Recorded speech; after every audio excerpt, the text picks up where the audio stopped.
Hello everyone, all 22 and a few film review here, giving you guys the opener of the draft series where we're going to be diving in to every single class of every single team throughout the NFL, giving each class their own video. That way we can give the deep analysis and make sure we're hitting each class as hard as we can, giving you deep analysis, grades, ranking. We're going to be going over the ceilings of each player, how I feel about them, grading them based where they were taken, how I feel about the player themselves, the scheme fit they went to, how clear is their path to starting, for the day 3 guys coming in, what is their role right now, what is their ceiling, again, how much are they going to have to battle to make a roster. It's going to be all that, going in super deep, going to be grading the day 3 picks a little bit different than the day 1 and 2 picks, as teams draft those rounds kind of differently than they do day 3. We're going to be explaining that as we get into the class.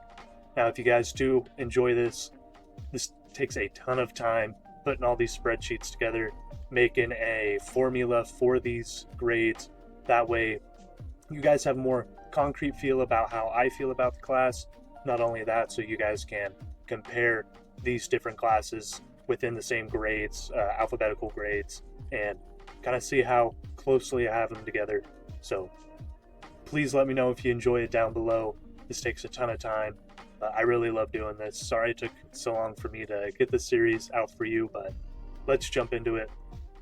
Now, as we're getting through the class, as you guys kind of see the table I have for the class, I'm going to be explaining all of the columns as we get through it, but let's introduce the class as a whole first. We're going to be getting into the Packers here as my 32nd team. Not a terrible grade, even though they're my last team. I really did think this was a good drafting year overall for the NFL as a whole.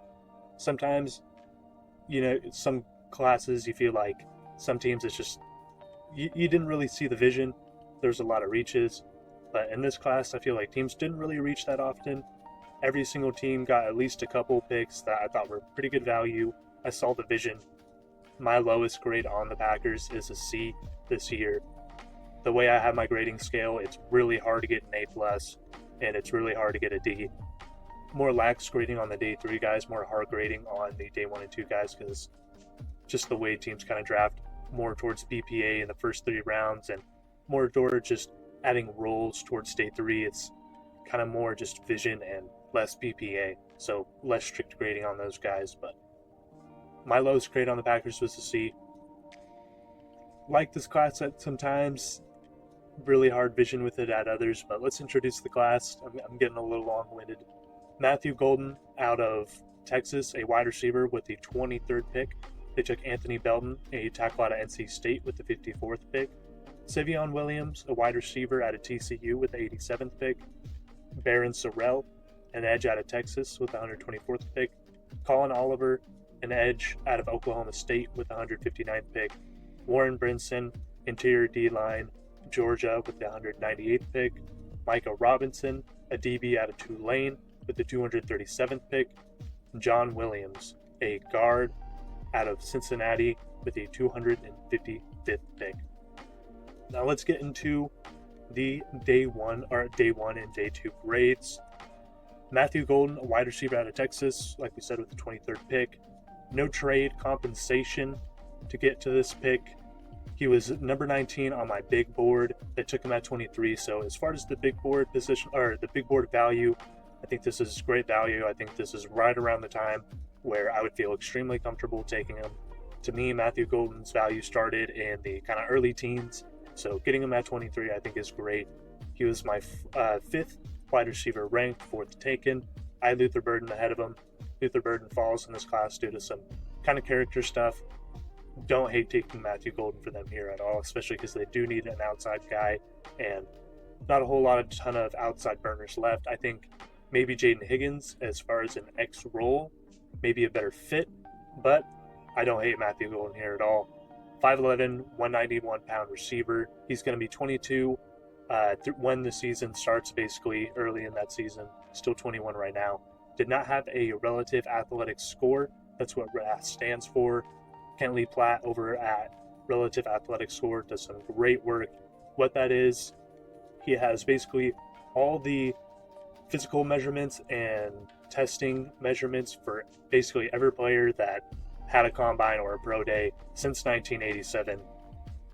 Basically almost anybody you could think of since 1987, compiles them into a database so that when new rookies come in, he can compare them athletically, and their percentage score is kind of based on that decimal score you see on screen.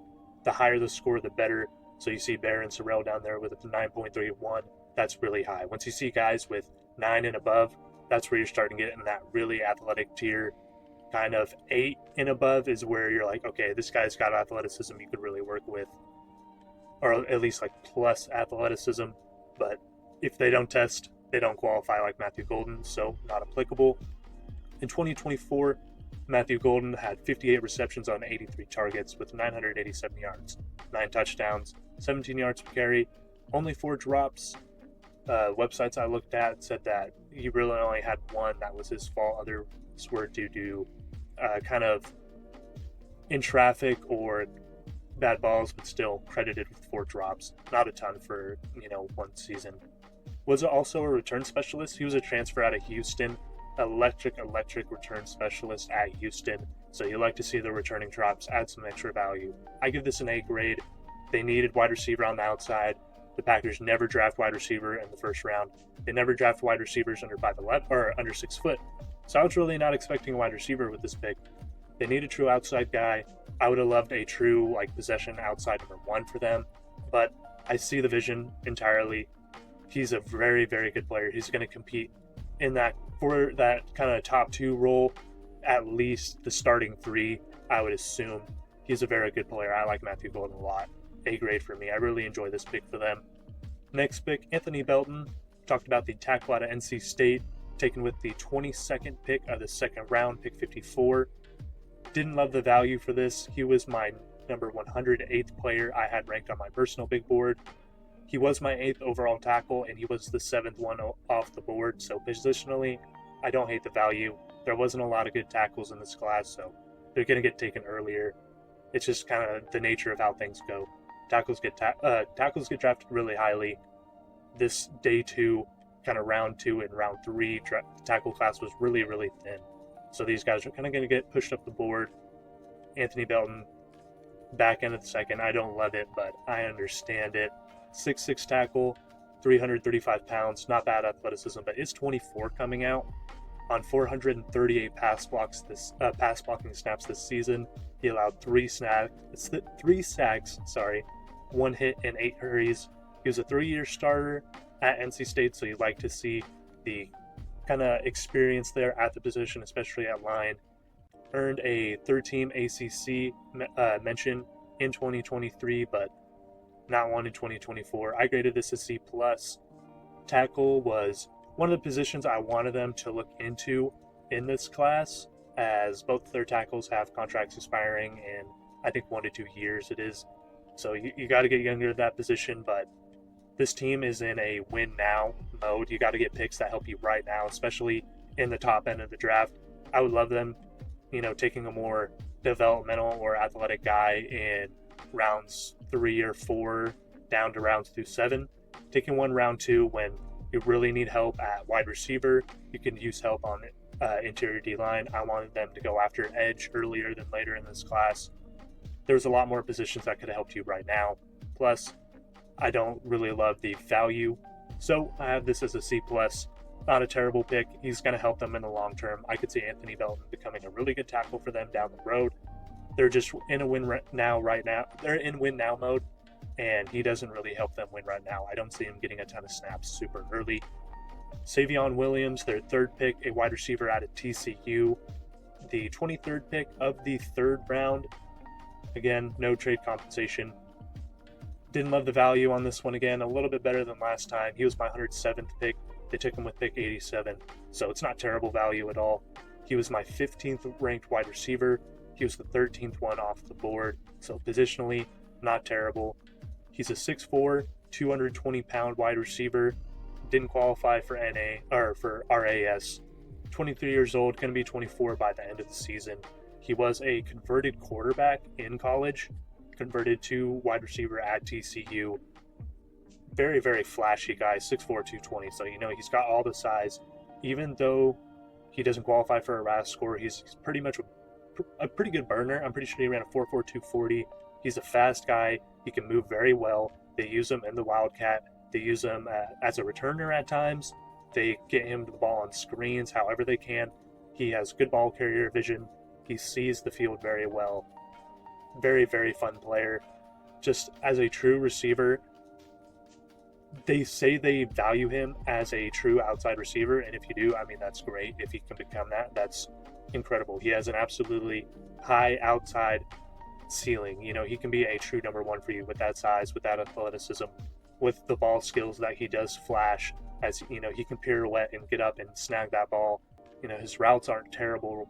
You could definitely make him a decent route runner, but you already took wide receiver in the first, so you're doubling up in your first 3 picks. I wanted them to take receiver, but I did not want them to double up considering the bodies they have in that room.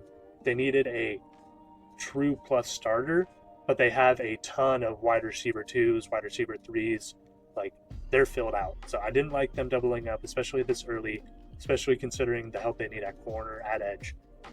And it's a wide receiver they're adding to the room that comes in with a lot of drops. He had 8 drops on the season. That's almost a drop a game. Not a great look, especially considering the room he's going to. The Packers suffered with a ton of drops last year. Some of their receivers were some of the highest in the league in drop percentage.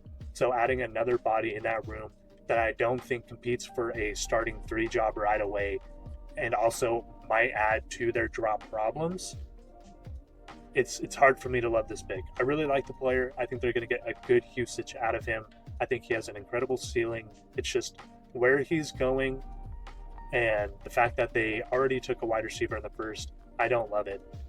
I don't think he, is going to immediately beat out Jaden Reed.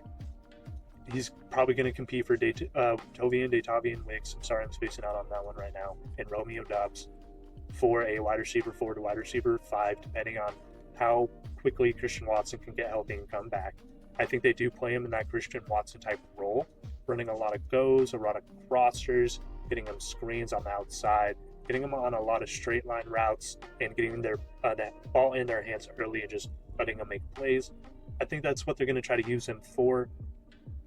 Again, just don't love the value considering what they've already done. With their 4th pick, they go Baron Sorrell, an edge out of Texas. The 22nd pick and the 4th pick, 124. Again, no trade compensation. Packers did really not move around at all throughout this class.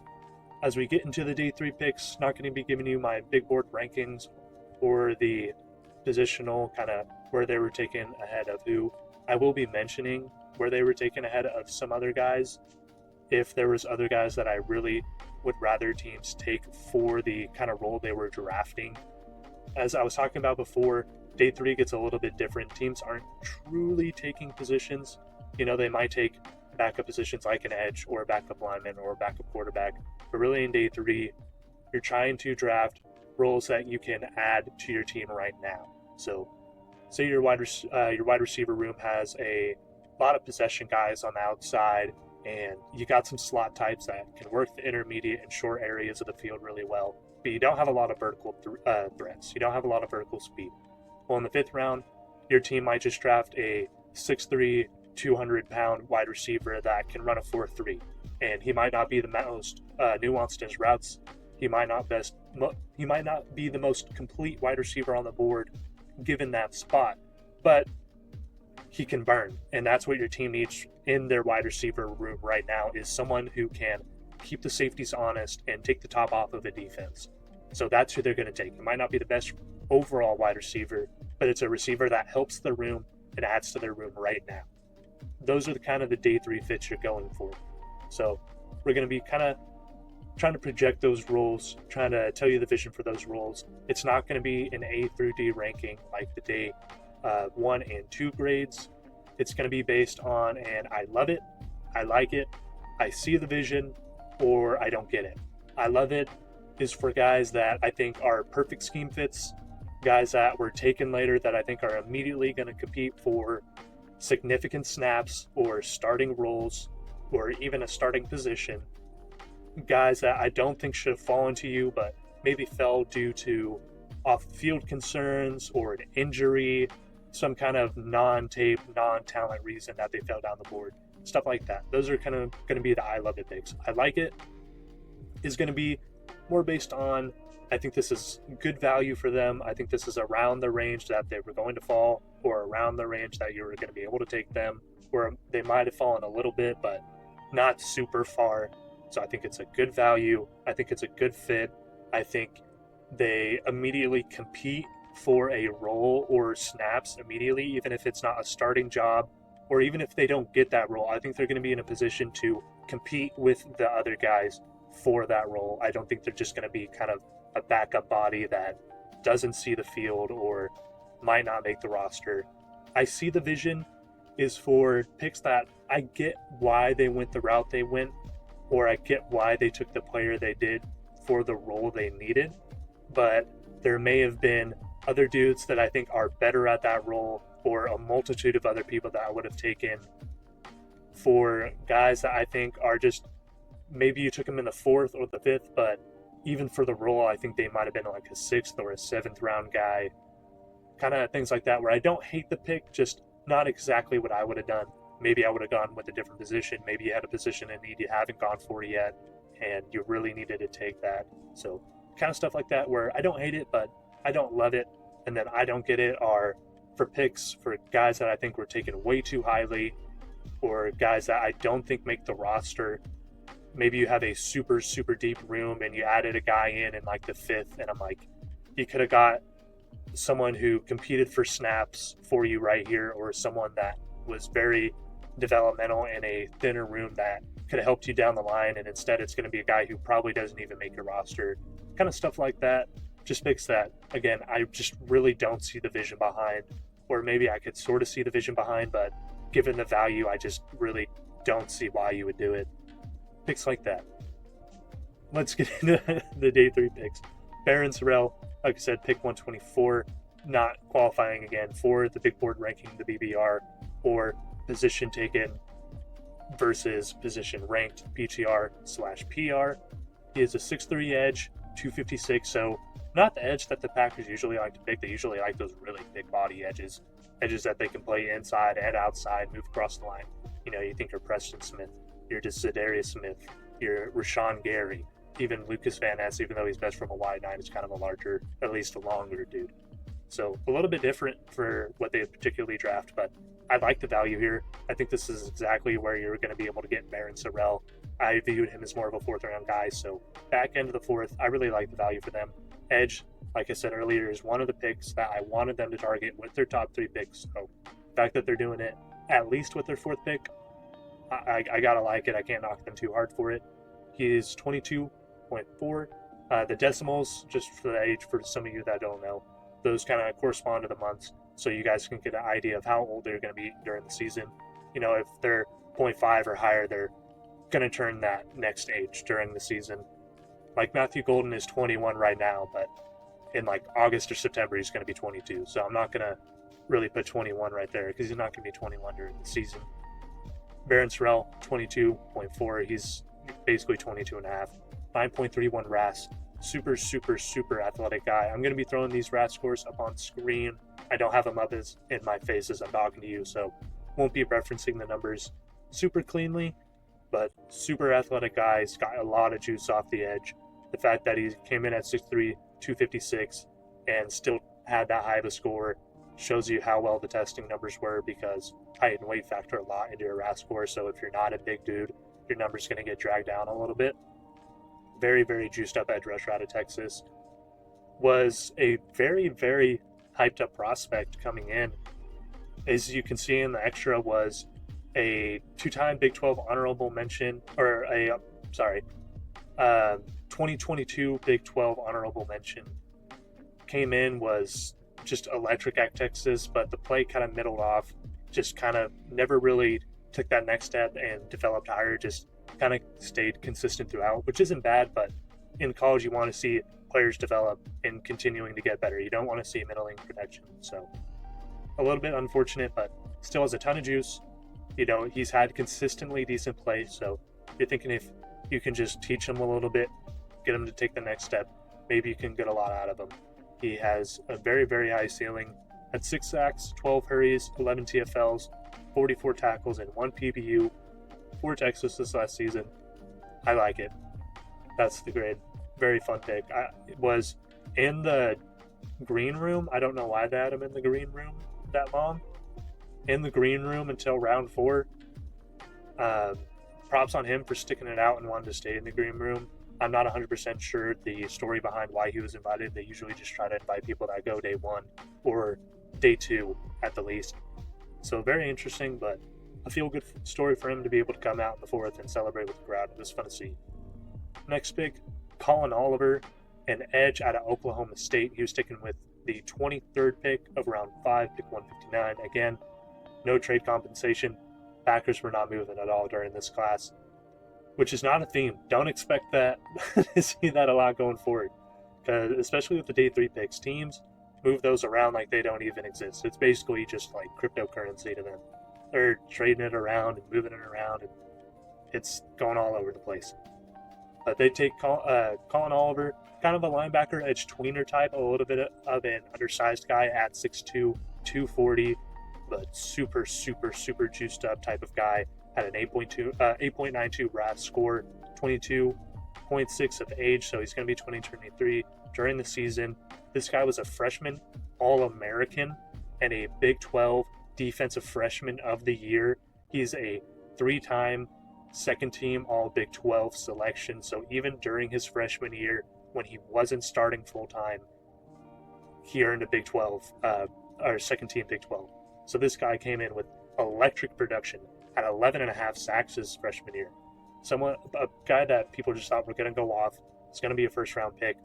And then his second year, gets some more starts, and the stats were kind of the same everywhere else, but dipped in sacks. He had like 6 sacks, 6.5 sacks. And then the next year, you're like, oh, he's going to take the leap. This is going to be the next one.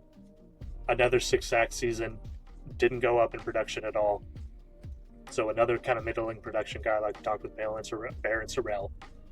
And it's like, oh, okay, well, next year, his senior year, like, this is the breakout season. And he gets injured after 2 games and misses the rest of the season. So it's a very, very feels bad situation. You hate to see that for the player. Absolutely hate to see that for the player. Had 2 sacks, 7 hurries, 2 TFLs, 4 tackles, and 1 PBU in 2 games. So incredible statistics for 2 games. Now, one of those games was against South Dakota State. So it's not like he was playing insane competition for those 2 games. But, this was probably going to be his make it or break it season. And you hate to see the guy injured 2 games in a row. Someone that has all the athleticism of a super, super juiced edge, has all the production and kind of accolades at school. He set he set his school record for QB hurries, even though he was only played 2 games this season. So that's insane. You see the production through the first 3 seasons. I see the vision on it. This would be a pick that I'd like had they not taken Baron Sorrell earlier. But like I said, with the Matthew Golden kind of Savion Williams situation, you took Baron Sorrell this pick before. So now you're 5 picks into your draft, and you've only taken 3 positions. You took a position in the second round who's probably not going to play many snaps for you at all this year. In the third round, you took a guy who is going to be competing for the wide receiver 4 through 6 spot, and is probably only going to get like gadget reps, a lot of scheme touches, but probably not a ton of true snaps compared to the rest of the guys they have in that room, unless he just absolutely, absolutely impresses in camp. And then in your 4th pick, you got a guy who's going to compete for that number 3 edge spot, and I really like that. He has the ceiling to become a number 1 or 2 edge for you. But then you take another edge who's coming off a season-ending injury who might not play again for you this year and has a lot of upside. But again, you're in win-now mode, and through your first 3 picks, you've got 1 or 2 guys who are going to be playing significant starts for you right away. And Baron Sorrell isn't even, guaranteed to get a ton of significant snaps right away. I'm just projecting him to compete and probably win that 3rd or 4th edge spot. So it's just I like the players they got, but the vision is just it's interesting for a win now. This looks a lot more like a developmental, we're trying to build for the long-term future and not win right now type of draft, when they were just, competing for the NFC North. And that's a very, very, very competitive division. I would really like them to really fill out that defensive room a lot better at this spot, or really that's it, fill out that secondary, get another outside corner like you need really bad. You got an edge in the fourth, would have liked to see you get one earlier. It's fine you got one in the fourth, you still got a lot of upside, but now take an interior defensive lineman. Like, I get the value for Colin Oliver is really good. It's just where the rest of your team is and where your needs lie, it's just interesting, man. Jair might not come back. You have a room full of slot corners with Keshawn Nixon. Nate Hobbs is a guy who plays kind of the outside and the inside. Javon Bullard is a safety who kind of plays the nickel. It's like, you need outside guys, especially if Jair isn't coming back. You need an outside guy. And we're in the 5th round. You haven't taken a single DB yet. It's just it's hard to agree with. They take Warren Brinson with the 198th pick, the 22nd pick of the 6th. Again, no trade value out of Georgia. A full-sized kind of pass rushing type of interior defensive lineman, 6'5", 315, 9.1 RAS, so super athletic, full-sized guy. He's 22, never had a full season of starting at Georgia. He was never a full-time starter. I think the most amount of games he started in one season was 6. It's not due to injury. He was just never a full-time starter. Georgia always has those crazy deep defensive lines, so you're probably going to get some decent players that slip through the cracks. Despite, not having a full starting season, 2 sacks, 2 hurries, 6 TFLs, 26 tackles, so really not bad production at all. It is pretty nice production. He's a decent pass rusher, flashes a lot of nice juice and, bendability. You see the athletic ability when he is pass rushing. Just, again, a lot of projection, not a lot of playing time. Was at Georgia 4 years, never started.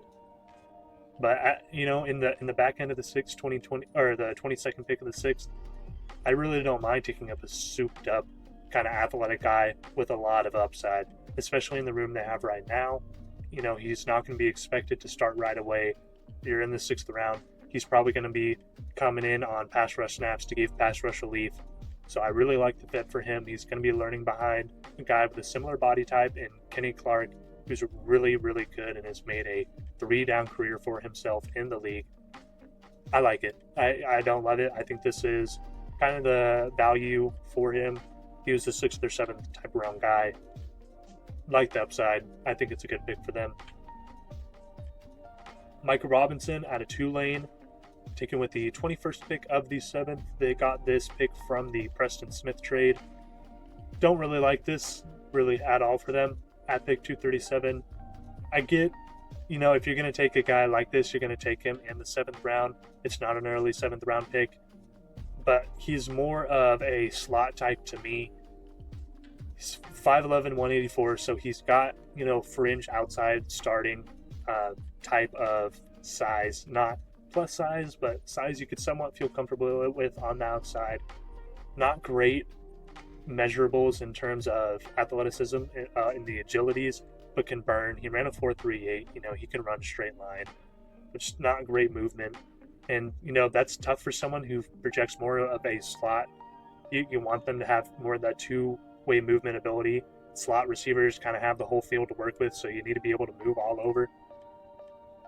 It's another type of nickel projection type guy in a room where they needed outside guys. You waited all the way to 7th to finally take a DB in a room that's thin at DB, and it's a guy who doesn't fit your room extremely well. I just don't really get it. A guy who's in his first year at FBS at Tulane, he transferred out of Furman, a FCS, had good production for his first year in FBS, 2 interceptions, 6 pass breakups, 33 tackles, forced fumble, 52.4 passer rating allowed when targeted in coverage, which is really good. But there's just a lot of better dudes to take chances on, at my opinion. guys who aren't terrible athletically and offer a lot more size, or guys that are athletic that are still at this spot. I don't get it. This is a guy you probably could have got undrafted. You could have got someone with more size, with decent athletic traits, who projects more for an outside starting role. Just a really, really tough pick for me. Again, it's a late 7th, so, it is what it is, but this is a guy who might not make the roster in a year or two. It's just, I hope the best for him, but he's going to a tough situation. John Williams played left tackle at Cincinnati, projects more of a guard. They view him as a guard. I love this for them. If I wanted them to take interior O-line depth, everyone they have on that interior line is going to be gone this year or the next in terms of where their contract is. I'm not saying they won't resign guys, but in terms of contract years remaining, everyone is either up next year or the year after. So I really, really wanted them to go after an interior O-line in this class, to go after one in the 7th that put up a 9.07 RAS, had decent movement, a 2-year starter at Cincinnati. On 461 pass block snaps, he only gave up 1 sack, 1 hit, 6 hurries. So he had good production this year, super athletic, moves well, works well for their scheme. He's pretty decently sized at 6'4", 322, pretty stout build. Is 23, but, for a 7th round athletic lineman, I'm not really worried about that. I really like this for them. I think this is a good pick. Again, a C for them. I gave this class a 2.5166, so this is right at the low end of a C for me. If they basically got any pick worse, it would have fell into the high end C minus. C goes from 2.5 to, or 2.51 to 2.65, so they're at the low end of the spectrum, but not a bad class. Still, like we talked about, I like some of these picks. I really like Matthew Golden. I see the value of Savion Williams, even though I don't like the fit for them. Anthony Belton's going to be good down the road, just doesn't help them right now on a win now team. I like Baron Sorrell a lot. I like Colin Oliver, probably just need a DB at this spot. I like Warren Brinson. I like John Williams. It's not a great class. It's not a bad class by any means. I could see this class really helping this team out down the line. Just right now, I don't think you're going to get a ton of value out of it in year 1 or year 2, but down the line, I think this could be a very good class for them. Was my 32nd class, but still really like it. Really enjoy you guys sticking through. If you made it this far, I really appreciate it. Get looking for number 33, kind of get guessing who's going to be coming up next. I hope you guys enjoy. If you do, like I said, please let me know down below. Leave a like, leave a comment. It really helps me out. Really helps the motivation, helps to get it to other people. A lot of time put into this, and I really love doing it. So I really appreciate you guys clicking on it. Thank you guys. Hope you have a great day.